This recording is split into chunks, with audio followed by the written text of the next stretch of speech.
Tahukah Anda bahwa Allah kita yang punya segalanya itu dari waktu ke waktu setiap zaman punya, tanda kutip ya, saya kasih kutip karena sesungguhnya Tuhan tidak butuh.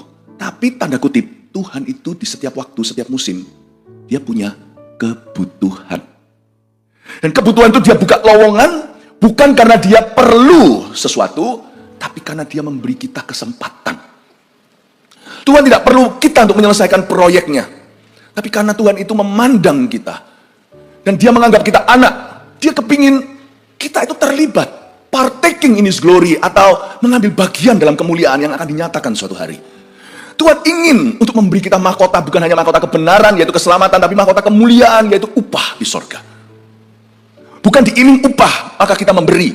Bukan diiming-imingi dengan reward, maka kita mempersembahkan. Tapi pandang kasihnya. Dia itu saking mengasihi kita, sampai-sampai dia paksakan cari-cari jalan untuk buka lowongan.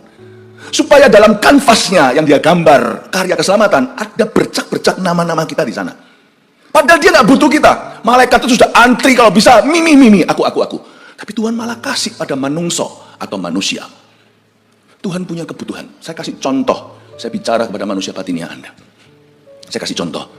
Zaman Tuhan Yesus masih jalan di Galilea sebagai anak manusia, bukan hanya selalu anak Allah. Ada yang namanya wanita narwastu. Itu pas timingnya itu loh. Uncanny bahasa Inggrisnya. Timingnya itu nggak bisa diulang. Wanita narwastu ini beli parfum yang mahal yang dia mau kasih ke satu laki-laki yang akan jadi idamannya. Tapi dia lihat semua laki-laki zamannya belang semua. Hidung belang. Lalu dia mengenal Kristus sebagai juru selamat. Dia berkata, aku pecahkan parfum yang harganya setahun gaji ini. Apa yang kuharap-harap pada laki-laki tidak kudapat. Tuhan yang memuaskan hatiku yang hampa. Dipecahkan. Ketika murid-muridnya, khususnya Yudas protes, Tuhan berkata, loh orang miskin selalu ada di antaramu. Berapapun kamu tabur, berapa narwastu juga akhirnya habis. Dan tetap kemiskinan ada di dunia. Aku tidak selalu ada di antaramu. Dipecahkan, dan Tuhan berkata, sampai kapanpun Injil diberitakan, perbuatan orang ini akan diingat, perbuatan wanita ini. Dan dia sedang mengurapi aku. Siapa bisa urapi Yesus? Bukankah dia itulah yang punya urapan tak terbatas? Tuhan malah mengaku berkata, dia sedang mengolesi, mengurapi aku. She is anointing me for my death. Untuk kematianku. Sorry, lowongan itu sudah tutup. Forever and ever, sampai surga tidak akan terbuka lagi. Karena Yesus tidak akan mati kedua kali.